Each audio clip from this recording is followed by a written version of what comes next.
রামনগর গ্রামের মিঠু পথ ধরে রতন মোটর বাইক করে মিঠুকে নিয়ে এগিয়ে চলেছে। চারিদিকে সবুজের সমারোহ, ধানক্ষেত আর ছোট ছোট বসত বাড়ি। রতন রামনগরের একটি স্কুলে শিক্ষাগত চাকরি পেয়েছেন, তাই তার এই গ্রামে চলে আসা। গ্রাম থেকে খানিক দূরে বাঁশঝাড় আর পুরনো আমবাগানের মাঝে এক পুরানো লাল পাতায় ঢাকা বাড়ি দেখা যাচ্ছে। এই যে সোনা, এই হলো আমাদের নতুন বাড়ি। কেমন লেগেছে? বাবা, বাড়িটা কি ভূতের বাড়ি? কেমন যেন অন্ধকার অন্ধকার লাগছে। ধুর পাগল, ভূত বলে কিছু আছে নাকি? এই বাড়িটা কত পুরনো জানিস? তোর দাদুও নাকি এই বাড়ির গল্প শুনে ছোটবেলায় বড় হয়েছে। চল ভিতরে গিয়ে দেখি।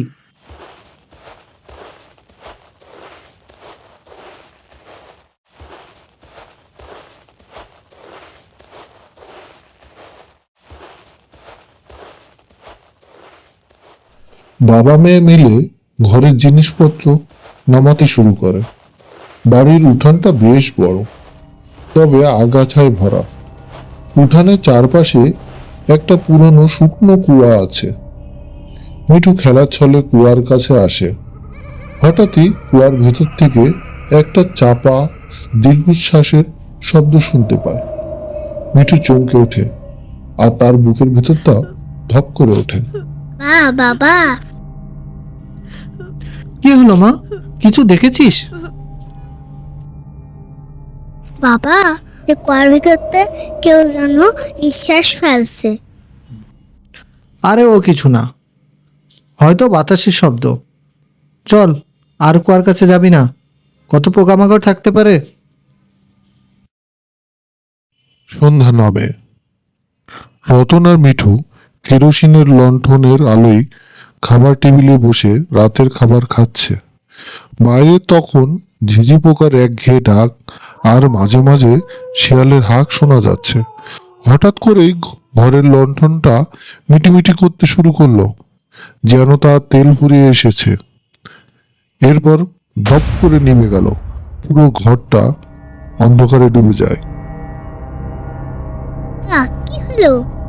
কেরোসিন শেষ হয়ে গেছে মনে হয়। গ্রামের দোকানও তো বন্ধ হয়ে গেছে। ভয় পাস না, মোমবাতি জ্বালাচ্ছি।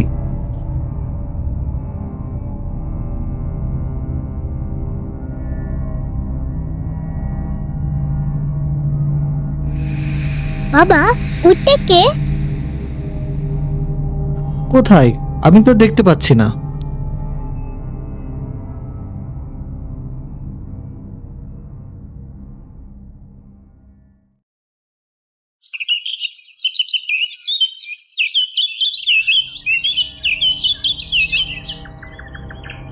কিরে ভূতনি, ভূতের বাড়ি এসেছিস বুঝি? তোর সাথে কেউ খেলবে না। আমি ভূতনি নই, তুমি চলে যাও। হা হা হা হা, দেখিস একদিন ভূত এসে তোকে ধরে নিয়ে যাবে। ফয়সাল ও তার বন্ধুরা মিঠুকে ভয় দেখিয়ে পালিয়ে যায়। মিঠু কেঁদে কেঁদে বাবার কাছে চলে আসে।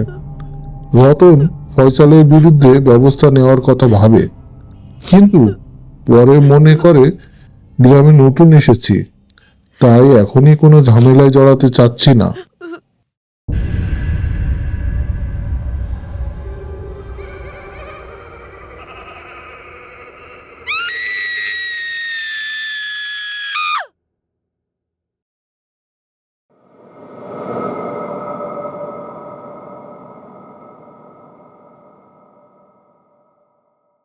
স্বপ্ন দেখেছিস মা? ভয় পেয়েছিস? আর কিছু দেখবি না, ঘুমিয়ে পড়। রতন বাবা, তোমরা যে বাড়িতে উঠেছ ওটা ঠিক নয়। কেন চাচা, কি হয়েছে? বহু বছর আগে ওই বাড়ির পুরনো মালিক ছিলেন এক মহিলা, নাম বিশাখা। সে ছিল খুবই নিরীহ প্রকৃতির মানুষ, কিন্তু গ্রামের কিছু দুষ্ট লোক বিশেষ করে ফয়সালের পূর্বপুরুষরা তার জমি জায়গার লোভে উনাকে ডাইনি অপবাদ দিয়েছিল। এরপর এক পূর্ণিমা রাতে তার বিশাখাকে বাড়ির কুয়াতে ফেলে মেরে ফেলেছিল। এরপর থেকে তার আত্মা ওই বাড়ির চারিদিকে ঘুরপাক খায়। গ্রামের মানুষরা তো বলে বিশাখার আত্মা নাকি প্রতিশোধের অপেক্ষা করছে। রতন প্রথমে কথাগুলো বিশ্বাস করতে চায় না, কিন্তু করিম চাচার মুখাভঙ্গি দেখে তার মনে একটা গভীর খটকা লাগে। তিনি ভাবেন, মিঠুর স্বপ্ন, বাড়ির অদ্ভুত ঘটনাগুলোর সাথে কি বিশাখার কোনো সম্পর্ক আছে?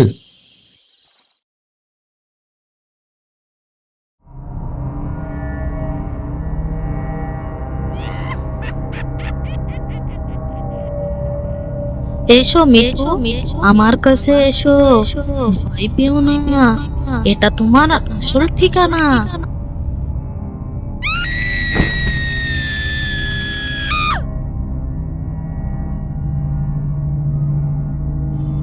মিঠু, না, কাছে যাবি না।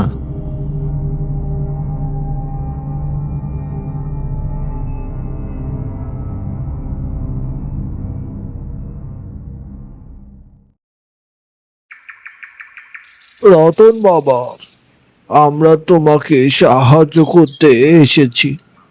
এই আত্মার শান্ত না হওয়া পর্যন্ত তোমাদের শান্তি নেই। হঠাৎ করে বাড়ির উঠানে বিকট শব্দ হয়। সবাই চমকে ওঠে।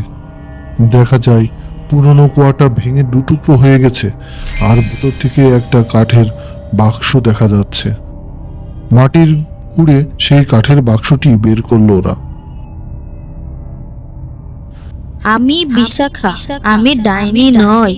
এই গ্রামের কিছু লোভী মানুষ, বিশেষ করে ফয়সালের পূর্বপুরুষের দল আমার জমির গুপ্তধনের লোভে আমাকে ডাইনি অপবাদ দিয়েছেন। এরপর তারা আমাকে এই কুয়াতেই ফেলে মেরেছিল, কিন্তু আমি মরিনি।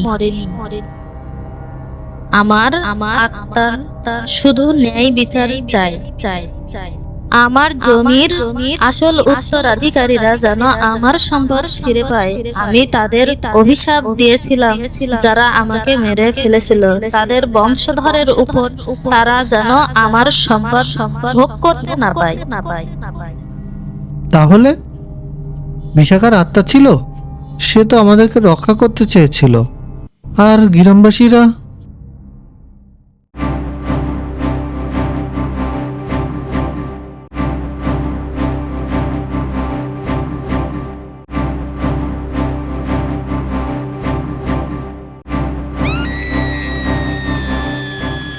রতন ও মিঠু সুখে শান্তিতে ওই বাড়িতে বসবাস করতে থাকে। রতন গ্রামে একজন সম্মানিত শিক্ষক হয়ে ওঠেন।